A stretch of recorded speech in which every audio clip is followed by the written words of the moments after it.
오늘 함께 읽을 하나님의 말씀은 구약성경 레위기입니다. 레위기 25장.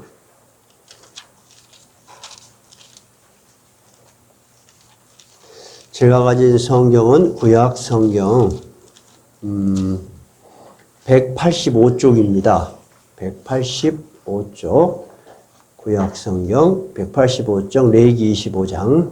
오늘은 1절부터 7절까지 읽도록 하겠습니다. 다 찾으셨어요? 자, 같이 읽겠습니다. 여호와께서 시내산에서 모세에게 말씀하여 이르시되 이스라엘 자손에게 말하여 이르라. 너희는 내가 너희에게 주는 땅에 들어간 후에 그 땅으로 여호와 앞에 안식하게 하라. 너는 6년 동안 그 밭에 파종하며 6년 동안 그 포도원을 가꾸어 그 소출을 거둘 것이나 7째 해에는 그 땅이 쉬어 안식하게 할지니 여호와께 대한 안식이라. 너는 그 밭에 파종하거나 포도원을 가꾸지 말며 네가 거둔 후에 자라난 것을 거두지 말고 가꾸지 아니한 포도나무가 맺은 열매를 거두지 말라. 이는 땅의 안식년임이니라.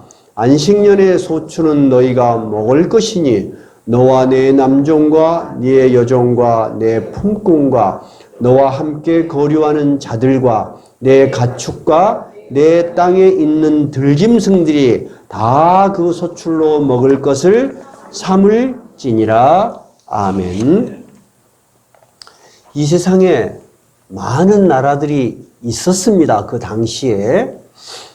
그런데 하나님께서는 이 많은 나라에, 이 세상에 있는 많은 나라들이 이미 있음에도 불구하고 왜 이스라엘 백성들을 특별하게 선택하시고 또 애굽의 종되었던 노예였던 그런 말입니다. 그들의 종되었던 그들을 불러내서 하나님의 백성, 하나님의 나라라는 특별한 어떤 나라를 세우시려고 했을까 하는 것이 구약 성경을 읽으면서 항상 여러분이 가졌던 의문일 수 있습니다. 저는 그거 굉장히 궁금했습니다. 이 세상에 많은 나라도 있잖아요. 근데 왜 특별히 그랬을까? 다시 말하자면 그러면 하나님이 부르신 백성들, 하나님의 나라에 속한 그 사람들은 다른 사람들과 뭐가 다른가? 어떻게 사는 게 다른가? 여러분 다르세요?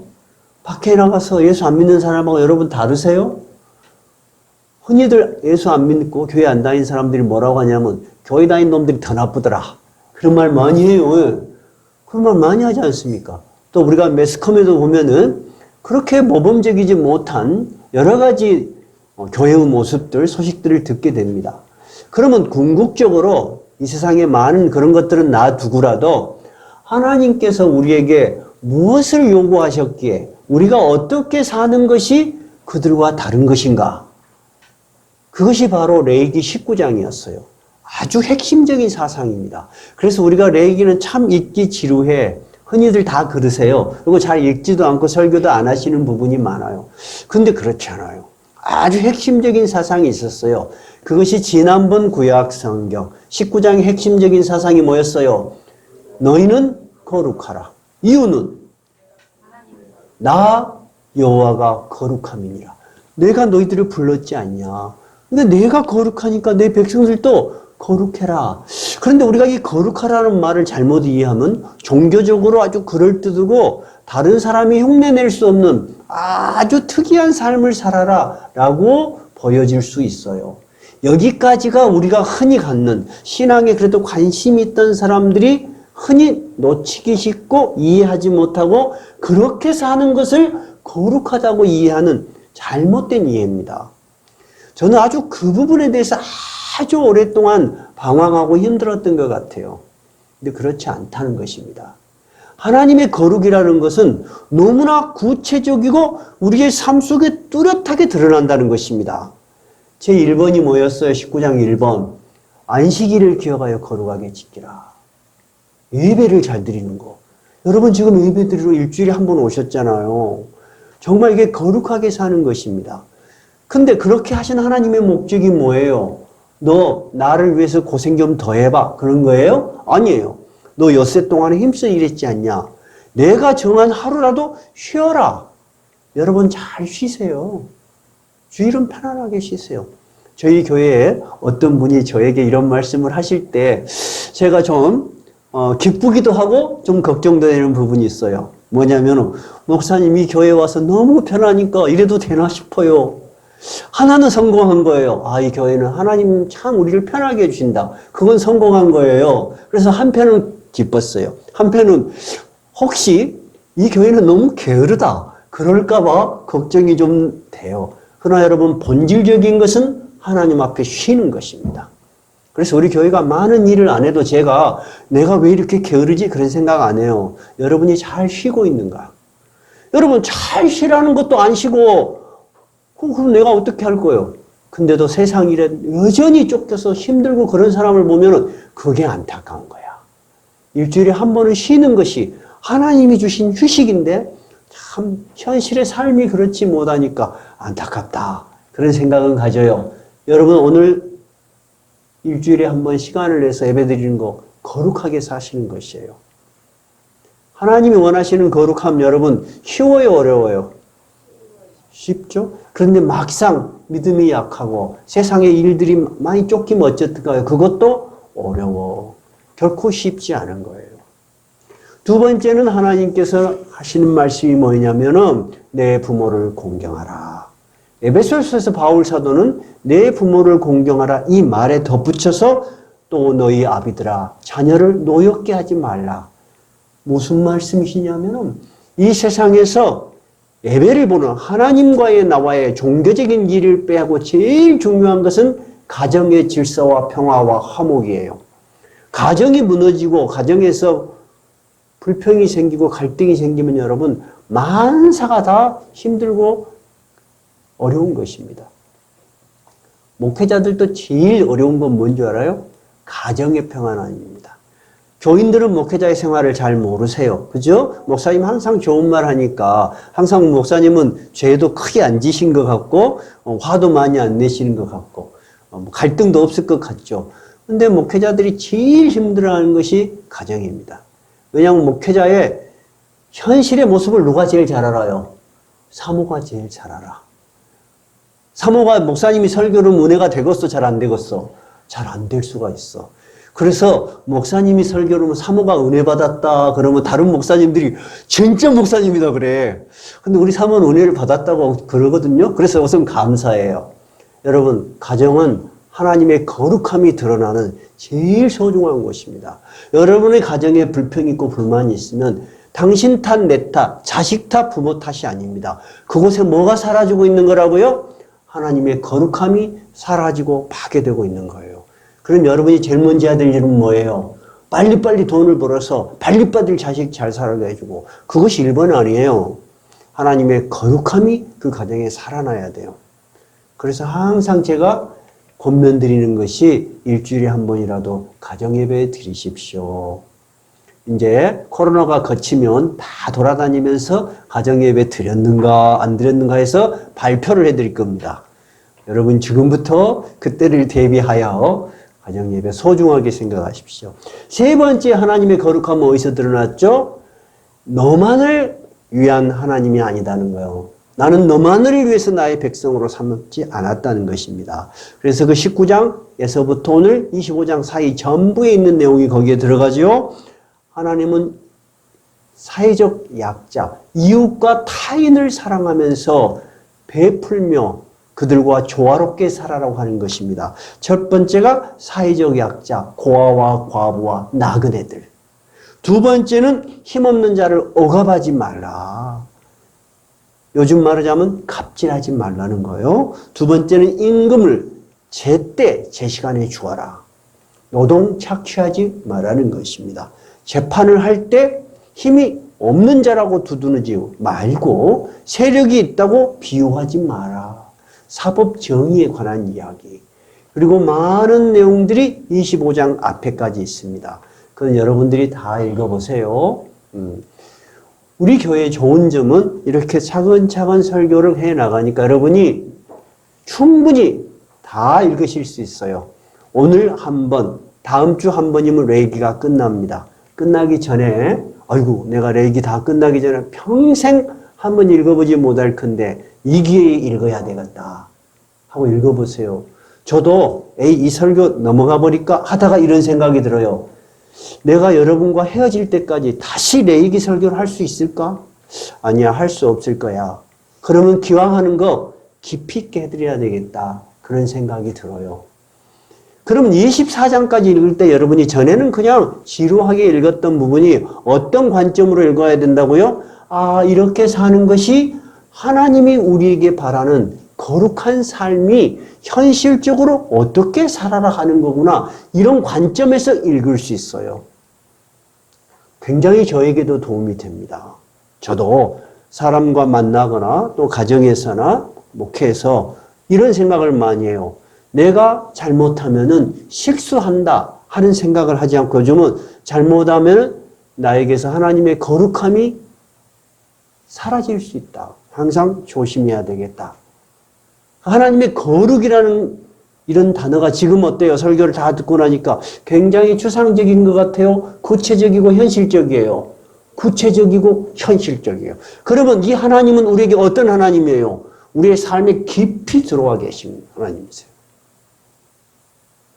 나는 이 하나님을 발견하고 굉장히 마음이 편해졌어요.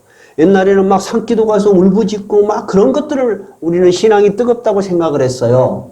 그리고 그런 걸 해야만이 내가 좀 차가운 신앙이 좀 뜨거워지지 않을까? 아니에요, 여러분. 우리가 매일 만나는 삶 속에서 하나님의 거룩함이 회복되는 것이 신앙이 깊어지는 거예요.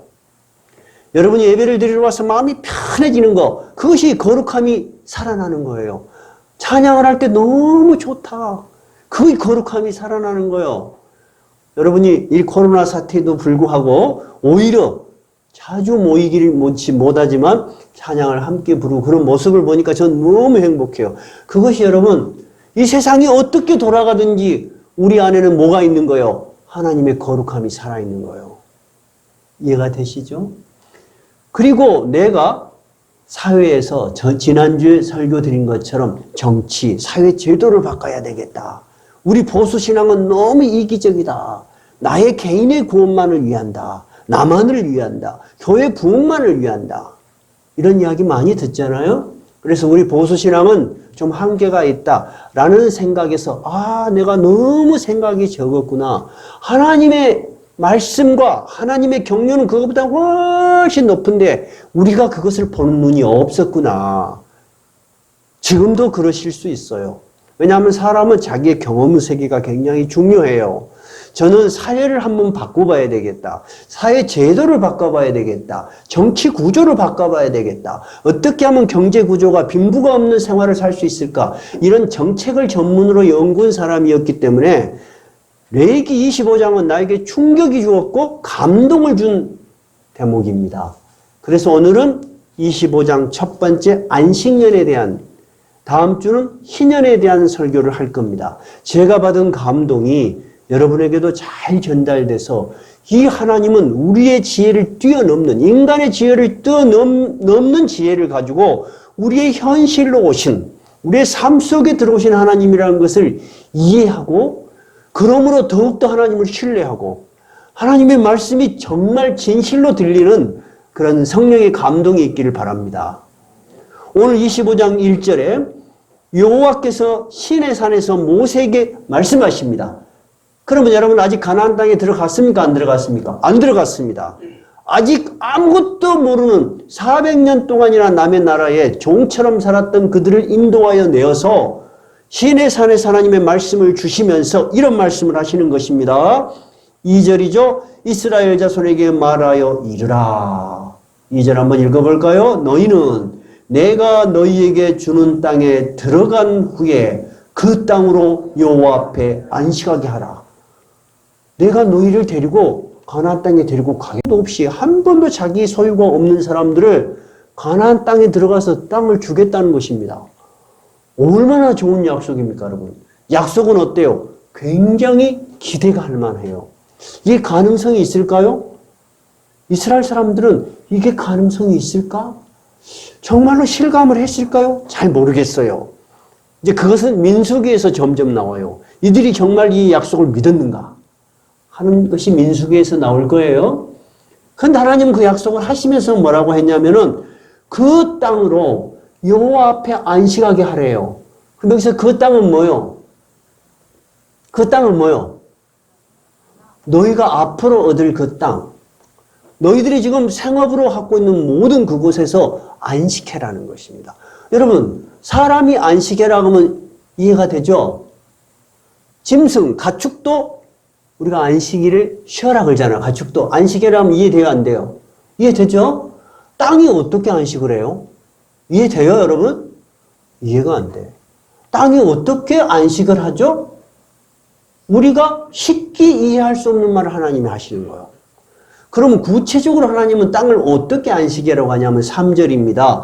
너는 6년 동안 그 밭에 파종하며 6년 동안 포도원을 가꾸어 그 소출을 거둘 것이나 일곱째에는 그 땅이 쉬어 안식하게 할지니. 그러니까 하나님은 땅이 쉬는 방법을 가르쳐 준 거야. 6년 동안에는 씨도 뿌려서 곡식도 거두고 포도원도 가꾸라는 것입니다.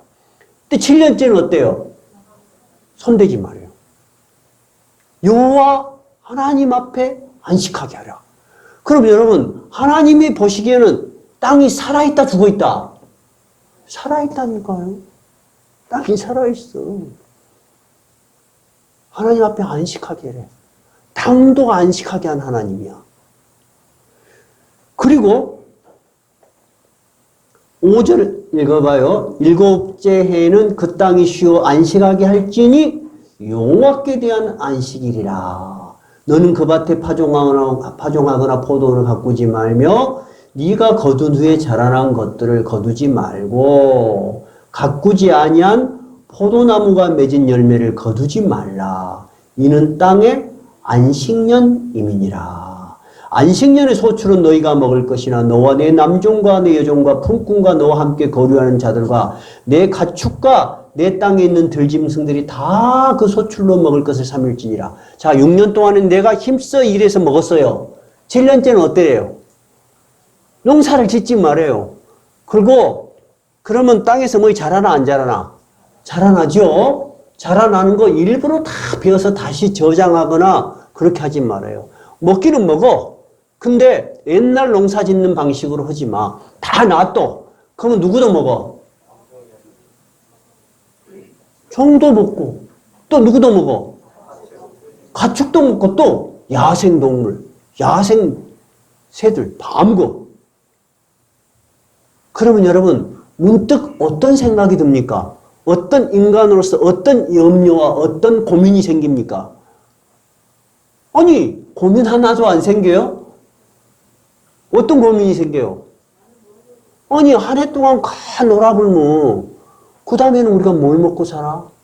여러분, 그런 고민이 안 들면 여러분 좀 미련한 거예요. 들면은 정상이야. 그러니까 여러분, 안식년을 얼른 들으면은 굉장히 좋은 것 같은데 실제로 그 일을 당하는 사람 입장에서는 여러분, 엿새 동안 일할 때는 여러분 몰라. 근데 한 해를 계속 안 쉬고 있으면 불안해, 안 불안해? 불안해. 불안하니까 여러분 쉬지 못하고 일하는 거잖아. 내가 쉬어도, 일주일에 한 번 쉬어도 내 사는데 지장 없어. 라고 여러분 철저한 확신이 들면은 두렵지 않아요. 우리도 다 그런 걸 겪어 자랐어요.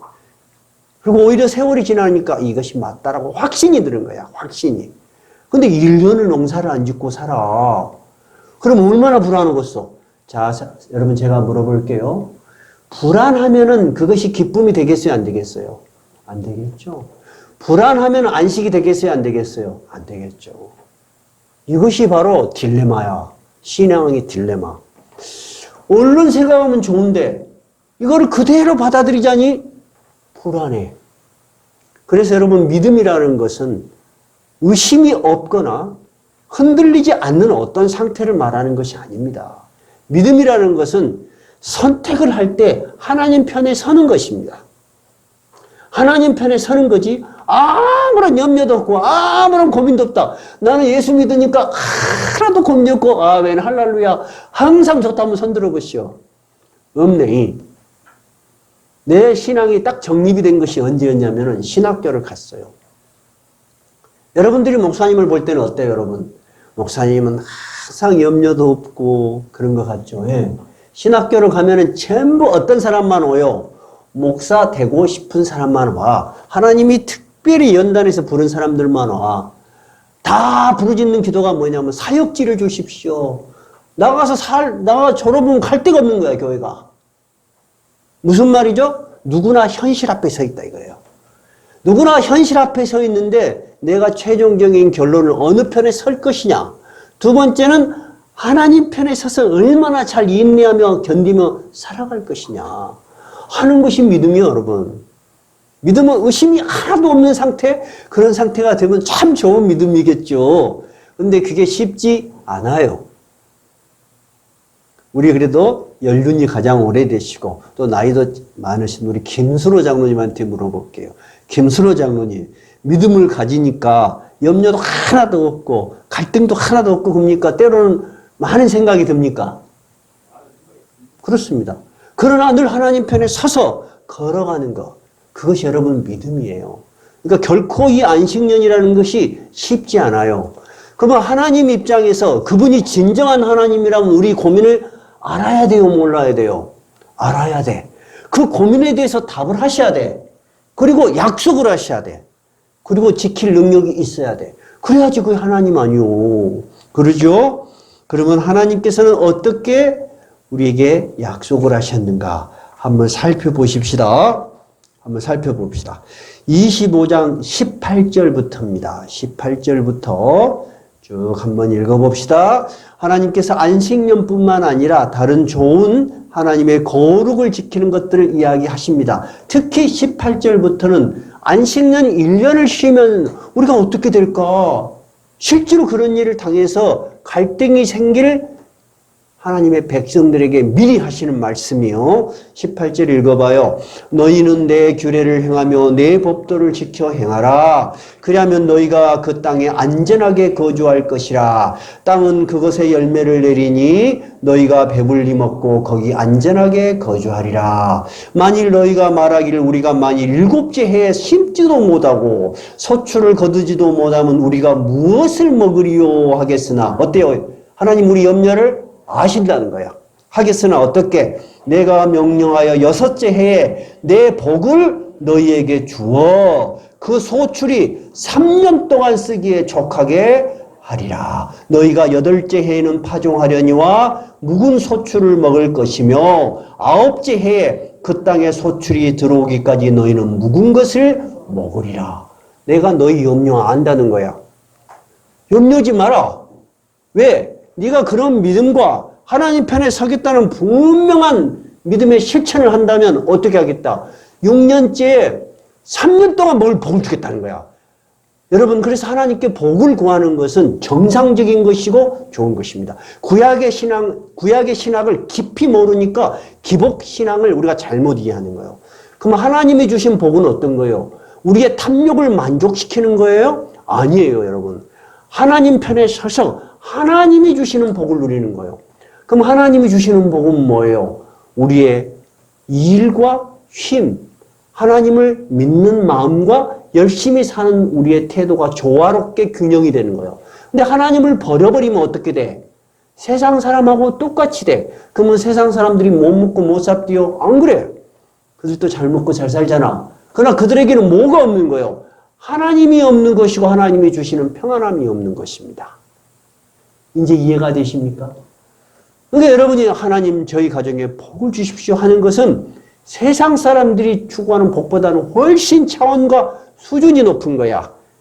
탐욕을 만족시켜주는 하나님이 아니요. 멈춰라는 거예요. 6년 동안 열심히 일했어. 그럼 한 해는 쉬면서 정말 이 하나님이 나를 도우시는가?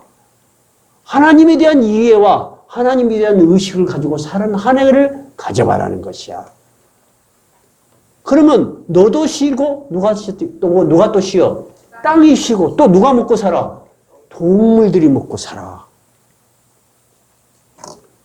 그러면 하나님이 우리의 염려를 아시고 해결책을 딱 약속을 하셨어요.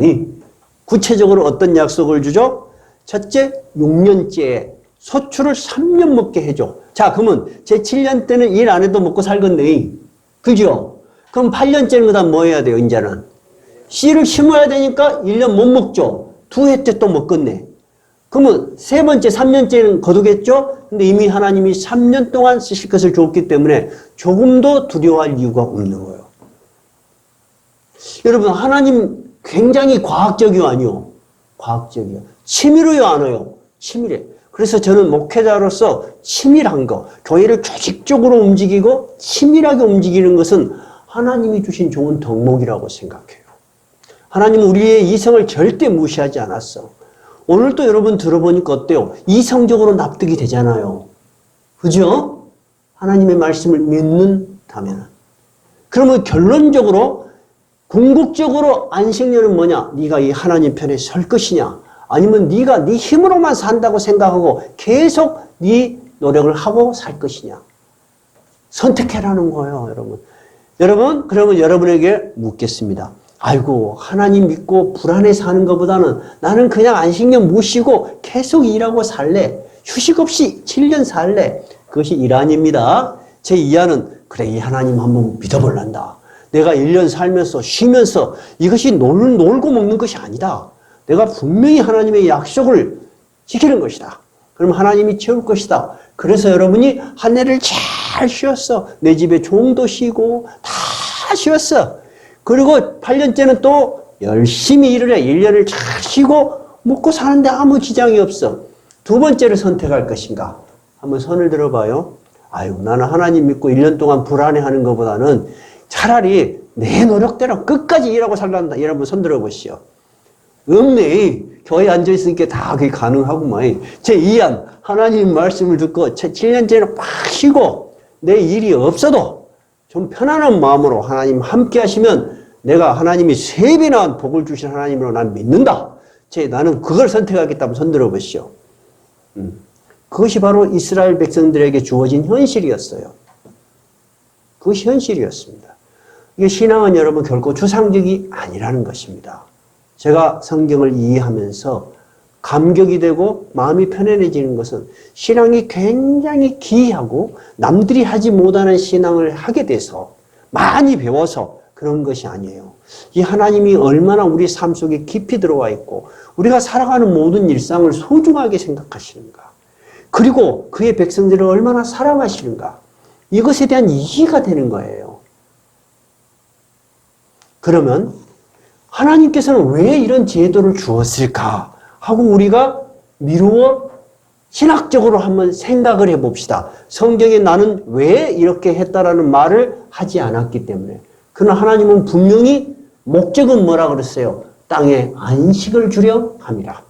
이렇게 얘기를 했어요. 첫 번째 우리가 이거를 통해서 생각할 수 있는 첫 번째 하나님의 지혜. 하나님은 왜 이렇게 하셨을까 하는 의도를 한번 생각해 봅시다. 우리 중에는 농사를 짓는 분은 안 계십니다.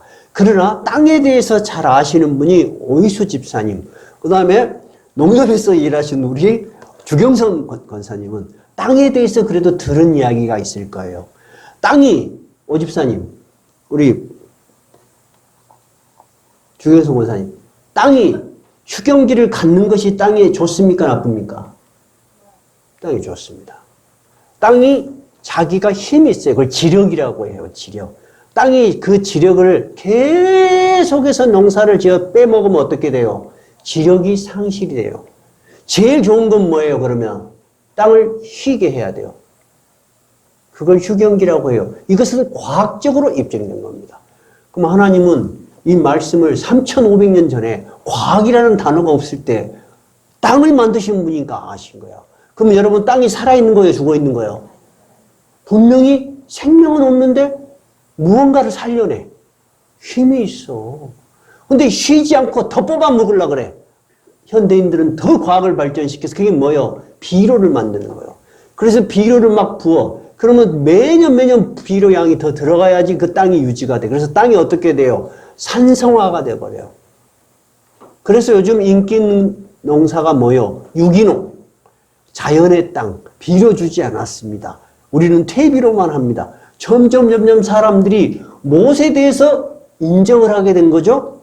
땅도 다르다는 거야. 생명이 있는 땅이 있고 생명력이 없는 땅이 있다는 거야. 그러니까 여러분, 하나님이 7년에 한 번 땅을 쉬게 하는 것은 땅을 위한 거예요? 우리를 위한 거예요? 우리를 위한 거죠. 땅이 쉬어야만이 거기에서 더 많은 소출과 자연의 생태 시스템이 돌아가. 전혀 비이성적이거나 비과학적이지 않아요. 그럼 여러분, 땅만 그러는가요? 우리는 여수는 땅을 농사짓는 분이 적으니까 다른 각도에서 한번 봅시다. 바다를 봅시다. 바다. 바다는 여러분 자연이 아니요. 자연이요. 나는 너무너무나 바다를 보면 감사해. 왜냐하면 여러분, 농사는 농부가 땀을 흘리고 가꿔야 돼. 심고, 해충을 잡아주고. 근데 바다는 주구들이 커, 주구들이. 주구들이 커. 우리가 빌어도 안 줘도 커. 얼마나 감사합니까? 그래서 바다에서 고기 한 번씩, 여러분은 우습게 생각할지 모르지만은, 우리 눈에 보이는 조그만 배 한 척이 여러분 옥대 갑니다. 그리고 배를 한번 끌고 나가서 고기 잡아오면 수천만 원씩, 수억씩 법니다. 근데 우리 여수에 조그만 배들이 있어요. 그 배들 중에 고대구리 배라는 것이 있어요. 알아요? 고대구리는 뭐냐면은 여러분 바다에 살아도 잘 몰라. 나도 그 수대 나온 친구들하고 이야기하면 완전히 외계인들하고 이야기하는 것 같아. 저인망, 안강망, 정치망 그러면 뭔 소린가 하고 막 할 때는 공부를 했어. 대화를 좀 하려고. 나 요새 살면서 부끄럽다. 이게 뭐냐면 배가 바다 밑을 긁어가서 모든 저인망이라고 해요. 물고기를 잡아버려. 근데 그물코를 굉장히 적게 해요. 그래서 양쪽에서 쌍끌이로 끌어버려. 그러면 밑에 있는 바닥에 있는 것까지 새끼까지 다 잡아가 버려. 새끼들이 이제 알들이 부화하려는데 알까지 다 걷어내버려. 그러니까 한 해는 엄청나게 고기를 많이 잡을 수 있지만 다음에는 고기가 없어요. 고기가 없으니까 어떻게 돼요? 더 그물코를 적게 해. 멸치만한 고기도 다 잡아버려. 그러니까 결국 어떻게 됐어요? 어부들이 이제 잡아먹을 고기가 없어. 그러니까 우리 여수도 약 70%를 배를 감척을 했어요. 어부가 서로 먹고 살 거이 없어. 그러니까 너희들 다 죽겠다. 그러니까 70%, 80%는 차라리 배를 정부에 팔아라. 그거 그 돈 갖고 다른 거 해라. 여러분 누가 다 잡아먹어본 거예요? 저그들이 다 잡아먹어본 거예요. 그것을 바로 불법 고대구리업이라고 해요. 그게 사람들이 깨달은 거예요. 바다도 어쩐다. 무한하지가 않다는 거야. 인간이 절제하지 않으면 이렇게 된다는 거야. 그래서 요즘은 철저하게 고대구리를 단속을 해요. 그리고 산란기에 고기 잡으면 벌금을 엄청 세게 때립니다. 여러분 이게 정상이에요? 정상이지 않아요? 정상이에요. 근데 그거 다 잡힌 어부들은 어찌요? 나쁜 새끼들 우리 먹고 살란데. 그래서 어부들은 제가 그 어민들을 위해서 데모를 할 때 한번 제가 도와준 일이 있어요. 제가 깜짝 놀랐어요. 어민들은 기본적으로 전과가 7번, 8번 그럽니다. 무조건 전과를 달고 살아. 그 대신 감옥에는 안 가. 대개 보니까. 약식 기소에서 벌금 다 전과가 올라가 있어. 내 전과 달아도 먹고 살아야 된다 이거야. 이렇게 된 거예요. 그러면 여러분 이 바다의 생태계가 다시 복원되는 방법은 뭐예요? 적당하게 잡고 알을 낳을 때는 잡으면 안 돼. 그리고 밑바닥부터 싹 긁어가면 안 돼. 큰 고기만 잡아야 돼. 누구를 위한 거예요? 우리를 위한 거. 우리는 이제 깨달았는데 하나님은 3,500년 전에 땅도 쉬어라 하는 것입니다. 땅도 쉬어라. 여러분 요즘 철새들이 막 날아와. 그러면 국가에서 철새들 굶어 죽을까봐 뭐를 줘요? 모기를 뿌려줘. 예산을 엄청나게 많이 드립니다. 그리고 겨울에는 야생동물 죽지 말라고 뭐를 갖다 막 풀어줘요? 고구마, 사료 갖다 풀어줘. 왜 그러죠? 이것들이 살아남아야지 모든 생태계가 균형이 이루어진다는 거예요. 균형이 이루어져. 그러니까 하나님께서는 여러분 잘 들어보세요. 하나님의 거룩함이라는 것은 그러면 어디까지 발현되는 거예요? 우리가 무시해버릴 수 있는 이 자연과 야생 동물까지 다 먹여 살려. 이것이 여러분 우리가 믿는 하나님이요. 이 하나님 여러분 멋있어요? 안 멋있어요? 굉장히 멋있는 하나님이야. 근데 우리는 이제 자연보호 운동이니 뭐지 그걸 막 대단하게 생각해. 그거 막 대단한 일이라고 생각해. 하나님은 3,500년 전에 이야기를 했어.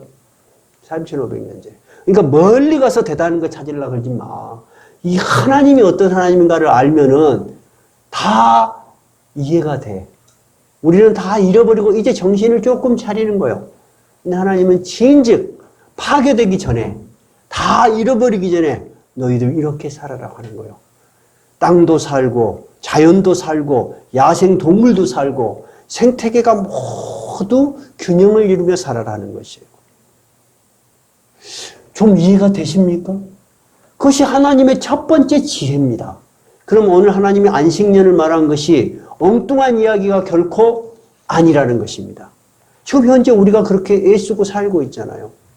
심지어 제가 어떤 방송을 보게 되었습니다. 아마존에 사는 무식한 배우지 못한 어부들 이야기였습니다. 저의 한 3분의 2쯤 되는 특이한 물고기가 잡히더군요. 그러니까 그 물고기만 잡으면 그 어부들이 부자가 돼. 그러니까 미난 하나 없이 물고기를, 그 고기를 다 잡으니까 씨가 말라고 그랬어요. 굉장히 크더만요, 그 물고기가. 특이하기도 하고 먹어도 막 맨날 며칠 먹겠어. 그러니까 싹 잡아가 보니까 어부들이 3일을 헤매도 한 마리를 못 잡아. 그래서 그 어부들이 모여서 마리수를 딱 제한을 하더구만. 옛날에는 그냥 욕심껏 잡아갔는데 하루에 한 마리 이런 식으로. 그러니까 지금은 어쩌냐. 아무 데서나 나가도 1시간이면 한두 마리를 잡는다는 거예요. 전에는 3일을 헤매도 못 잡아. 근데 이제는 생태계를 복원하니까 아무 때나 나가도 1시간에 한 마리는 잡아. 그럼 남은 시간은 어찌냐? 가족과 즐기며 놀아. 이것이 여러분 하나님이 우리에게 주신 안식 아닐까요? 똑같은 일이면 똑같이 먹는다면 안식하고 산다면 얼마나 좋겠습니까? 그것이 하나님의 첫 번째 지혜라고 우리가 이해할 수 있습니다. 두 번째는 여러분 이런 것입니다. 두 번째는 아무리 하나님이 이 말을 해도 하나님에 대한 신뢰, 하나님에 대한 능력에 믿음이 없다면 이 일이 가능하겠습니까? 가능하지 않죠. 적어도 이 일을 한번 해보려면 누구에 대한 믿음이 있겠어요? 믿음이 있어야 되겠어요? 하나님에 대한 믿음이 있어야 돼. 그러려면 하나님이 그 능력을 보여줘야 돼. 그러려면 어떻게 해야 돼요? 명령만 하시지 말고 어떻게 해야 돼요? 이들을 데리고 어디로 들어가야 돼요? 가나안 땅으로 들어가야 돼요. 직접 이들을 능력을 보여줘야 돼. 그래서 하나님께서 구약사상의 사상에 항상 하나님이 뭐라고 말하냐면 나는 너희를 애굽 땅 종되었던 곳에서 인도하여 낸 너희 하나님이다 그래요. 옛날 너희들을 생각해 봐라요. 너희 하나님은 너희에게 어떤 존재였냐 이거예요. 어떤 존재였어요? 종되었던 데서 상상할 수 없는 곳에서 인도해 내신 전능하신 하나님이고 약속하신 가나안 땅에 들어가서 땅을 주신 하나님이야. 이 하나님 못 믿겠냐 하는 얘기예요. 그러니까 여러분 우리의 신앙은 우리에게 있는 것이 아니야. 이번에 한번 열심히 믿어봐야지 하는 게 아니에요. 이 하나님이 어떤 하나님이었는지 바르게 알아야만이 여러분의 신앙이 흔들릴지라도 하나님 편에 서 있을 수가 있는 거야. 이해가 되시죠? 그래서 하나님에 대해서 바르게 아는 거 굉장히 중요해요. 때로는 저도 그래요. 주의를 지키지 못하는 여러 상황에 있는 사람들에게 주의를 잘 지키십시오. 또는 여러 가지 말로 권면할 수 있어요. 근데 어떤 생각이 드냐면 참 하나님에 대해서 배우시지 못하고 그 배움의 기회를 갖지 못한 분들에게 이러한 말이 믿음으로 받아들여질까 아니면 간섭이나 강요로 받아들여질까 염려가 돼요. 그래서 기도가 그래요. 하나님을 더 깊이 알 수 있는 그런 시간과 그런 마음의 소원이 있기를 바랍니다.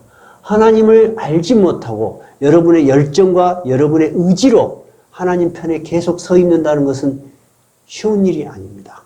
그러니까 하나님께서는 너의 생존이 어디에 달려있냐 이거야. 너의 노력에 있다고만 생각하지 말라는 거야. 너는 매해 사는 그 노력밖에 못하지만 나는 너가 1년을 쉴지라도 3년 먹을 것을 줄 수 있는 능력을 가진 하나님이라는 거야. 여러분의 생업을 축복할 수 있는 하나님이라는 걸 우리가 믿어야 하는 것입니다. 그래서 여러분들이 헌금을 내실 때, 저도 헌금을 낼 때 항상 기도합니다. 하나님, 우리 교회가 이곳에 교회를 세우셨사니 많은 하나님의 말씀을 사모하는 자들이 이 교회에 오셔서 이 교회에 참여하여 함께 예배드리고 부흥하게 해주십시오. 여러분, 그것은 교회의 사명입니다. 저의 사명이기도 하고 교회의 사명이고, 또 교인이 많아지면 저의 생활도 어떻게 되겠습니까? 좀 윤택해지겠죠? 여러분, 그것은 나쁜 게 아닙니다. 탐욕이 아닙니다. 하나님이 주신 약속입니다. 하나님도 분명히 3년 더 풍성하게 해주마. 물질적인 풍요를 여러분, 정상적인 방법, 하나님이 원하는 방법대로 기도하고 간구하는 것은 여러분 합당한 기도입니다. 그럼 합당하지 않은 기도는 뭘까요? 하나님 방식이 아니고 내가 원하는 대로 내 방식대로 나의 탐욕을 위해서 기도하는 것, 이것은 하나님이 듣지 않으십니다. 그것을 우리는 기복신앙의 잘못된 기복신앙이라고 가르쳐야지, 하나님께 복 주십시오 복 주십시오 하는 기도가 잘못된 것이라고 가르친다면 구약의 모든 사상이 흔들리는 것입니다. 구약의 하나님과 신약의 하나님은 같습니다, 여러분.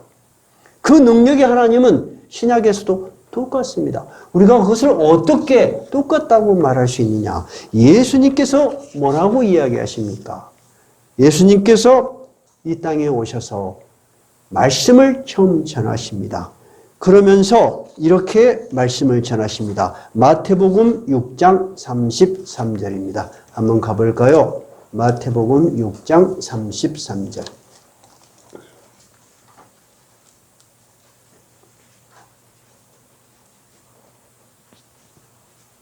마태복음 6장 33절부터는 이런 내용입니다. 무엇을 먹을까, 무엇을 입을까 염려하는 사람들, 우리 모두를 향하여. 그 당시 예수님 말씀을 들으러 오는 사람들은 대부분 가난했던 서민들이 일반적이었을 것입니다. 병든 사람, 재산이 없는 사람, 가난한 사람, 소외된 사람, 이런 사람들이 많이 모였을 것입니다. 그들을 향해서 예수님이 이렇게 이야기를 합니다. 무엇을 먹을까, 무엇을 마실까 염려하지 말라. 얼마나 무책임한 이야기입니까? 이들은 내일 먹을 것이 풍부한 사람들이 아닙니다. 그런데도 예수님은 이렇게 이야기를 하십니다. 31절부터 한번 읽어봐요. 시작. 그러므로 염려하여 이르기를 무엇을 먹을까, 무엇을 마실까, 무엇을 입을까 하지 말라. 이는 다 이방인들이 구하는 것이라. 너희 하늘아버지께서 이 모든 것이 너희에게 있어야 할 줄을 아시느니라. 즉 뭐죠? 하나님의 백성들은 하나님을 모르는 사람들과는 달라야 한다는 것입니다. 그러면서 33절, 너희들이 먼저 해야 될 일은 뭐냐? 그런즉 너희는 먼저 그의 나라와 그의 의를 구하라. 그리하면 이 모든 것을 너희에게 더하시리라. 하나님이 너희에게 말하신 그 삶의 방식, 그 방식이 뭔지를 생각하고 살아가라는 것입니다. 그것이 너희가 먼저 구해야 될 것이라는 것입니다. 그리하면 너희가 원하는 것은 그 뒤에 따라올 것이다 라고 하시면서 34절, 그러므로 내일 일을 위하여 염려하지 말라. 내일 일은 내일이 염려할 것이요 한날의 괴로움은 그날로 족하니라. 너희 신자들, 너희 백성들, 너희 사람들이 할 수 있는 일은 뭐냐? 하루를 성실히 사는 거, 그 이상 더 할 수 있는 일이 있냐? 너희가 내일이 어떻게 될지 어떻게 아냐? 근데 왜 미리미리 걱정하고 고민하고 말라 비틀어지고 그래서 하나님으로부터 멀어지려고 하느냐? 그러지 말라는 거예요. 오늘 하루를 하나님 의지하고 잘 살았냐? 그러면 내일 염려는 내일한테 맡겨버리고 잘 쉬어라는 것입니다. 예수님이 하신 말씀이 오늘 구약의 하나님이 하신 말씀하고 너무 똑같은 것입니다. 하나님을 의지하는 자에게는 세상에 없는 뭐가 주어진 거라고요? 힘이 주어지는 거예요. 힘이, 마음의 편안함. 그러므로 내일 일을 위하여 염려하지 말라. 내일 일은 내일이 염려할 것이 한날의 괴로움은 그날로 족하니라. 너희들이 한날에 너희 주어진 일을 성실하게 잘했냐? 그러면 너희들은 족한 거야. 너희들의 인생의 방향, 이 일이 어떤 결실을 맺을지는 내가 너희와 함께 한다면 네가 알 수 없는 하나님의 복이 주어져서 네가 염려하는 모든 일들이 해결될 것이라는 거예요. 여러분, 어제의 고민 때문에 여러분이 죽을 맛입니까? 내일의 두려움 때문에 죽을 맛입니까? 내일의 두려움 때문이야. 어제는 다 살만했어. 힘들어도 이야기거리에 불과해. 모든 것은 다 지나가리라. 그러면서 막 얘들한테 엄마 아빠 옛날에 고생스러웠는데 스토리같이 이야기해줘. 근데 아무리 나이가 많고 아무리 삶의 지혜가 많아도 항상 우리를 엄습한 건 뭐예요? 미래에 대한 두려움이요. 그리고 나이가 들어가면은 내 몸에 대한 질병, 그리고 내가 늙으면 어떻게 내가 될까 하는 삶에 대한 두려움. 근데 우리가 그거 아무리 두려워해도 해결책이 안 나와. 이 해결책을 쥐고 있는 분은 누구야? 하나님이시오. 그것을 믿을 때 여러분 하나님 편에 서 있을 수가 있어요. 제가 이야기하죠. 저는 요즘 잘 때 디모데후서 바울 사도가 전제와 같이 벌써 부어지고, 전제는 뭐냐면은 마지막 제사입니다. 내가 벌써 주어지고 내가 떠날 날이 가까워왔도다. 바울 사도가 약 65세에 돌아가셨습니다. 제가 65세입니다. 나는 바울 사도가 했던 그 기도를 지금 해야 되는 거야. 이제는 내년에 죽을지 모르거든. 나의 떠날 시간이 가까웠도다. 내가 선한 싸움을 싸우고 믿음을 지키고 내 달려갈 길을 마쳤으니 이제후로는 나에게 의로운 면류관이 준비되었으므로 주 곧 의로우신 재판장이 내게 주실 것이다. 그리고 내게만 아니라 주의 나타나심을 사모하는 모든 자에게도니라. 여러분, 이제 우리는 남은 생에 대해서 내가 하나님 믿고 따라가면 이 삶의 끝 하나님이 나를 위해서 준비하고 나를 위해서 영광스러운 멸류관을 준비하고 있다. 이런 소망을 가지고 살아야 해요. 그래야지 여러분 삶이 샥 바뀌어. 이해가 되시죠? 여러분, 그렇게 생각하는 여러분의 하루하루 1년, 10년이 행복할 것 같지 않아요? 그죠? 오늘 하나님께서 안식년을 주신 이유는 한번 쉬어봐, 그런 것이 아닙니다. 너의 생존과 너의 미래가 누구에게 달렸는지 너는 확실하게 깨달아라는 것입니다. 더 많은 설교를 오늘 준비했지만 오늘 설교하고 다음 주 설교는 여러분 같이 이어집니다. 그래서 오늘 설교를 들으신 분은 다음 주 설교를 꼭 들어야 돼. 혹시 못 들으면 부인한테 부탁해서 여보 꼭 목사님한테 부탁해서 나한테 보내주라고 해서 부탁한 사람만 보내줄 거예요. 이거는 여러분 절대 못 듣는 설교야. 왜? 나와 같이 다 똑같지는 않겠지만 사회의 구조를 바꿔보고 정치 경제 문제를 고민했던 사람들은 하나님의 이 연륜, 나라의 제도를 세워나가시는 하나님의 연륜에 탐복하지 않을 수가 없어. 탐복하지 않을 수가 없어. 여러분 다음 2년은 더 놀라운 사건이에요. 세계의 정치, 경제, 모든 혁명을 일으켰던 사상보다 더 뛰어난 사상이야. 그래서 내가 이 설교를 막 하고 싶은 거야. 막 감동이 있는 거야. 다음 주 설교를 꼭 들으셔야 되겠죠. 여러분, 우리의 개인적인 삶뿐만이 아닙니다. 이 사회 전체, 자연 생태계를 움직이는 하나님이십니다. 우리가 이러한 하나님에 대해서 믿음이 있을 때 우리는 진정으로 편안함을 얻을 수 있습니다. 내가 비록 부족하고 믿음이 약해서 흔들릴지라도 나보다 훨씬 뛰어나신 하나님, 내가 지금까지 읽은 모든 정치 경제 사상보다 레위기 25장이 더 뛰어났다는 것을 나는 인정합니다. 다음 주는 흥미진진한 여러분 성경에 있지 않은 혁명 사상 한번 들어보실 수 있는 좋은 기회가 되실 거예요. 하나님은 인간들에게 피를 흘리고 사람을 죽여서 혁명을 일으킨 게 아니고 이미 제도로서 그러지 않은 정말 좋은 사회를 꿈꾸셨다는 것. 근데 우리는 결국 하나님을 버렸다는 것. 다음 주 설교해 드리겠습니다. 오늘 설교를 들으니까 다음 주는 꼭 와야 되겠다 그런 생각이 드십니까? 그럼 손 한번 들어봅시다. 뭐 안 와도 되겠다 한 사람 한번 손 들어보시오. 없구만. 다음 주 한번 꼭 오고 싶다 한번 손 들어보십시오. 고맙습니다. 앉는 사람도 이제 듣까 말까 하고 있지만 오십시오. 레위기 설교는 여러분 결코 우리의 삶과 무관하지 않습니다. 하나님의 거룩함이 어디에까지 관여되어 있는지 발견하시면 여러분 정말 여러분 감동이 있을 것입니다. 여러분들 중에는 여러 가지 기도의 제목이 있는 분들이 있어요. 있죠? 근데 냉정하게 생각하면 내 힘으로 할 수 없는 일들이 세상에 너무 많아요. 근데 그 너무 많은 일 때문에 갈등을 하고 거기에 대해서 불안해하면 문제가 해결되지가 않습니다. 오히려 어떻게 해야지 해결이 되죠? 하나님께 의탁하는 거예요. 하나님께 의탁하십시오. 맡기십시오. 뭐 하나님의 방식으로 하나님이 이 일을 하십니다. 제가 인생을 살아보니까 하나님이 하나님의 방식으로 일할 때 가장 완벽하게 일이 되더라고요.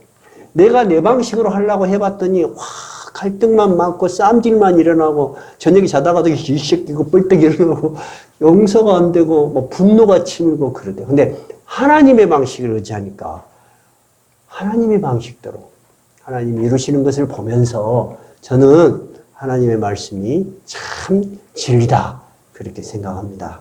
오늘 하나님이 우리에게 주신 것은 큰 의미에서 너희의 모든 생존은 너의 노력에만 있는 것이 아니다는 거예요. 너의 노력 소중하다는 거예요. 나 때로는 너의 노력을 멈추고 너는 편히 쉬면서 누구의 능력을 기다려라? 하나님의 능력을 기다려라. 이 믿음이 여러분 우리가 현실적으로 가질 수 있는 아주 귀한 믿음입니다. 찬송가 588장 하십시다.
우리에게 일과 힘을 허락하신